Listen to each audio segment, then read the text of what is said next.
Hello, Lori Michelle, the Moshiach, sharing my morning chat with Hashem. This is what he wants me to share today. And I thought doing these morning chats with Hashem would be so easy and I wouldn't have to do more than one take because all I had to do was share what we spoke about this morning. But this is probably, I don't know, take 10. He keeps making me redo this. And I hope this is the one, Hashem, because I'm tired and I want to stop. Frankly, I want to stop, period. And a lot of you want me to stop. In fact, it's very curious. There are people who hate my guts out there who watch everything I post. I don't get you. Just go. There's the door. But gratefully, there are people, and I'm talking to you, looking at you right now. I'm imagining I'm looking at you right now, who love me, who love what I'm doing, and appreciate how hard I work. And I love you right back. So this morning, we spoke about rain, praying for rain, and the existence of heaven and hell. I'm in hell, people. You don't think this is hell. You think there's this destination somewhere in the universe called hell, and there is. And you think there's this destination called heaven on the other side, Shemayim in Hebrew, Gan Eden, that is some sort of perfect nirvana, that you die and you go there if you're really, really good and you earn a spot in heaven. No, I'm going to shed light on heaven and hell and explain to you what heaven and hell are and where heaven is supposed to be. But first, I'm going to talk about rain. Why rain? What does rain have to do with heaven and hell? Well, in this world, if we don't get rain, we're going to die of famine, right? So starting very soon at the end of Sukkot, Shemini Atzeret, Simchas Torah, Jews, religious Jews, start praying for rain. I didn't know that until, I don't know, 6 months ago or so. I was shooting a video for a rabbi, and I discovered this. And Hashem said to me during that video, when we were working on it, he said, Lori, when was the last time you had rain in your life? And I said, you mean metaphorically, like success and money and blessings, good things happening for me? He said, yes. I said, since my awakening. The morning I was awakened was a huge miracle and a lot of excitement. Wow, it's God, Hashem. I'm going to tell everyone. Big mistake. Not funny.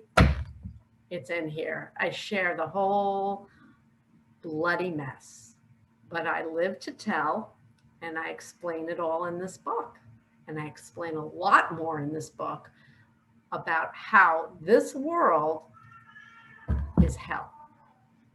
I haven't had rain in my life, blessing, success, since he woke me.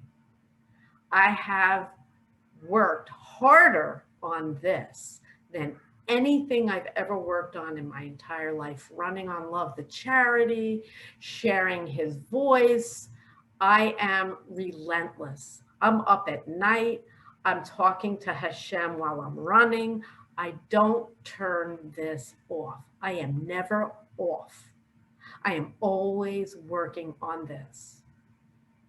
And what have I received in return for all of that? Near zero. There are a few of you who support me, who send me messages of love, who donate to Running on Love. Thank you. It helps me get this message out to more people. But my success in this is pretty much zero. Pretty much zero, because unless and until you and billions of people turn on the faucet for Mashiach and make it rain for me, there won't be world redemption. And a lot of you are going to say, thumbs down to you, you stupid old lady. And I'm here to tell you, you can call me names. You can say thumbs down to me. You can deny that I'm Mashiach. And I don't care. I don't even care if you believe that I'm Mashiach. But denying me and not listening to the information that I have to give you under any name, just call me Lori, is putrid evil, stupidity, and it's going to be our undoing. He just said, no, it won't. So the conundrum, the paradox is, he says you're going to open that faucet for Mashiach. But how's that going to happen? He's going to turn the faucet off to all of you. And so what does that mean, the faucet? Well, it rained pretty heavily in Israel the past year or so, and we're doing really well with our water levels. So I'm talking about the metaphor of rain. Blessings, prosperity, good health. He's calling in all the marbles. And if you don't feel it, you will. He's going to squeeze you until you open that faucet. What does it mean, open the faucet for Mashiach? It means open up and let me in. Let me talk to you. Let me share what he's saying. What are you afraid of? I don't understand what you're afraid of. I have information that I promise you I didn't invent. It's from him. I have information, all but 2 chapters are from me. What's broken, what's going on in the world, Hashem says it's astounding how I've cracked the code and I understand where all of these problems are coming from. I'm posting lessons. If you've watched them, I hope you have, please do, where I can explain to you where all of these problems everywhere are coming from. They're coming from all of you. So you need to listen to me so I can help. I can help you repair your life, repair your children's lives, and repair the world to Tikkun Olam. That's what we're here for. So heaven and hell, we're in hell, people, and you're making yourselves comfortable. I'm watching you, and you're all making yourselves cozy in hell. How so? I'm watching the pandemic, one example, and I'm watching people wear masks or not. They're wearing chin straps and smoking cigarettes. It'll pass. It'll pass. Yeah, it's just our turn. There are generations before us that have had pandemics, and this is just our turn, and this is just life on earth. No, it's not.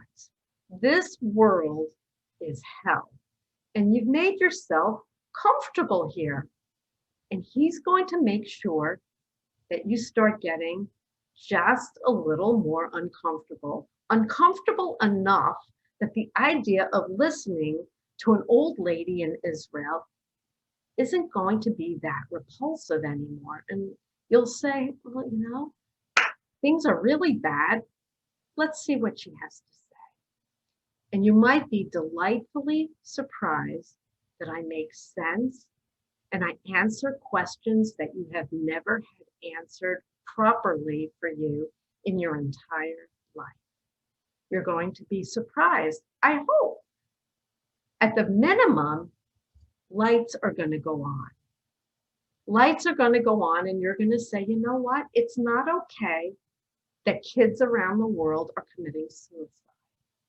You know, it's not okay that cigarettes are still being sold when so many people are dropping dead of cancer. You're going to get just a little uncomfortable with business as usual, and you're going to want to make it change. And that's what I'm here for. Change that you can believe in. Give me a break. We need to change the world and bring redemption. God is real. He's watching you. This is hell. So what about heaven? Heaven isn't a destination over there. You die, if you're good enough here, you get to go over there and eat pizza in any flavor you want, and you don't gain an ounce. I've actually heard a woman say this on the internet. That is not heaven. You can call it heaven, but it's not heaven. The people who are the best people here in this world and do the most goodness, the tzaddiks, tzaddikim, they go to the other side and they are blessed. But are they happy? Are they living a joyous existence in the non-physical realm? No. Why? Why are they unhappy in a place that's supposed to be joyful and nirvana, Gan Eden? Because that's not nirvana or Gan Eden. Gan Eden is supposed to be right here, home, earth. It's the truth. When you cross over, and I'm not praying that that happens anytime soon, you will learn that they over there are watching all of us spin in chaos, watching children drop dead of coronavirus and other diseases, suicide. And I'm going to ask you a question. If you were on the other side watching all of this, would you be happy? You don't have a body, you don't have pain, you don't have any illnesses, you know God is real, but you're watching the people you love suffer and die? Is that heaven? Who are you if you think that's heaven? They are very aware of us. We are not as aware of them. Some people hear them. It's like a two-way mirror. We're here in sort of a bubble. I'm not. I hear them. I even see them sometimes. But most people are not aware of them, and they can see us and are very aware of us. A two-way mirror. And they are watching us in horror. Are they in heaven? No.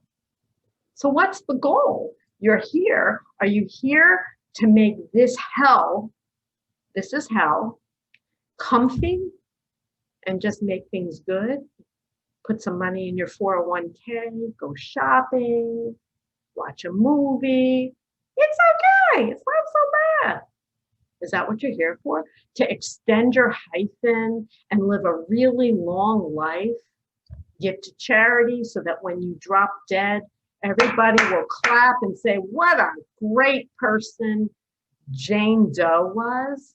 Look at her name on the building. She was just so generous and she lived to 90 years old. Is that what you're here for? Why are you here? Are you really here for that? Extend that hyphen for as long as you can. Have as much sex and Dunkin' Donuts as you can in that hyphen. Sorry for the little bit of sarcasm, but that's what it looks like to me. Extend that hyphen. It's all about my legacy and having fun. And if I have kids, they're my legacy. And I, me. We're not here for ourselves. We are here for each other. We are here for our children. We are here to bring world redemption and peace on earth now. When you leave here, whether you're 20, God forbid, or 100, and you cross over there, I don't care how long your hyphen is or how much money you gave to charity, you are humiliated that you didn't do enough to bring world peace now. We are the generation of Moshiach now. That's why we're here. We are here to repair the world, to bring the people on the other side back here so that heaven is on earth, not a destination. Do I sound crazy to you? Well, you sure as hell sound crazy to me. Wake up. This is the generation for Mashiach. If you're a Chabadnik, you were told you're the generation of Mashiach, but you weren't told Mashiach was a mom. So what does it matter? Why do you care? You're not going to marry the Mashiach. Why does it matter to you whether it's a man or a woman? Ask yourself that and put that on the shelf and understand you are the generation of Mashiach, which means you're responsible to bring world redemption. You are. Mashiach can't do it. We all have to do it. So get a clue, people, and turn the faucet on. World redemption is waiting for us now. Wake up. It's the truth.